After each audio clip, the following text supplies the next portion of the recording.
Deep in the heart of Kempton Park, South Africa, stands a building frozen in time. The Kempton Park Hospital, abandoned since 1996, hides secrets buried beneath its crumbling walls.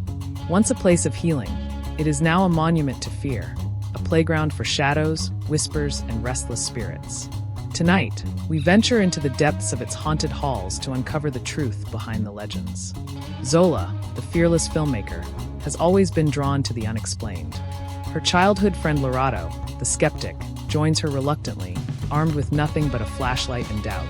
Tabo, the history buff, believes the past holds the key to everything. Together, they prepare for a night they'll never forget. As the explorers step inside, the air feels heavy, like stepping into another world. Dust particles float like ghosts in their flashlight beams. The faint scent of decay lingers, a mixture of old medicine and forgotten memories. It didn't take long for the hospital to respond. A soft whisper echoed down the hallway. Just one word. Leave. The group froze. Did you hear that? Zola asked, her voice barely audible. Lorado shook her head. It's just the wind. But deep down, they all felt it. Something was watching. In a forgotten corner of the hospital, Tabo made a chilling discovery, a patient logbook. The pages were yellowed and torn, but the entries were legible. Subject number 47, treatment failed. Cause of death, unknown. Each line told a story of suffering and unexplained deaths. The explorers stumbled upon the hospital's operating room. Time had not been kind to this place. Rusted surgical tools lay scattered across blood-stained counters.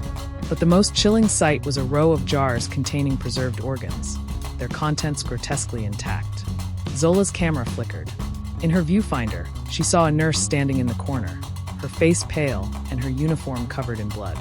The nurse lifted a finger to her lips as if to shush her. But when Zola looked up, the figure was gone. Lorado suddenly froze.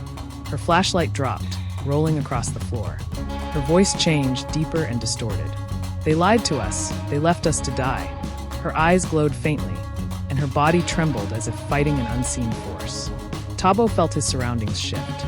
He was no longer in the hospital, but in a memory, a dream. Doctors in blood-soaked lab coats stood around a screaming patient. "We must continue the experiment," one shouted. Suddenly, the doctors turned and looked directly at him. With the spirits closing in, the explorers made a desperate dash for the exit. The sound of footsteps and ghostly wails echoed behind them. Just as they reached the door, it slammed shut on its own. They pushed with all their strength, breaking free into the cold night. Back at home, Zola reviewed the footage. She paused on a frame that sent chills down her spine. In the mirror behind her, the ghostly nurse stood silently, her hollow eyes fixed on the camera. And then the camera turned itself off. The haunting didn't end with the footage. Each night, Zola was plagued by nightmares. The ghostly nurse, the shadowy figures, and the agonized screams of patients echoed in her mind. Sleep became elusive as the spirits of Kempton Park Hospital relentlessly called out for justice. But the worst was yet to come. Something even more sinister awaited. Zola could no longer ignore the whispers in the night.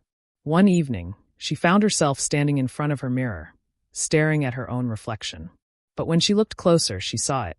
The nurse again. This time, she was mouthing words Zola couldn't hear. Her lips formed one word over and over. Revenge. Determined to find out the truth, Zola delved deeper into the hospital's history.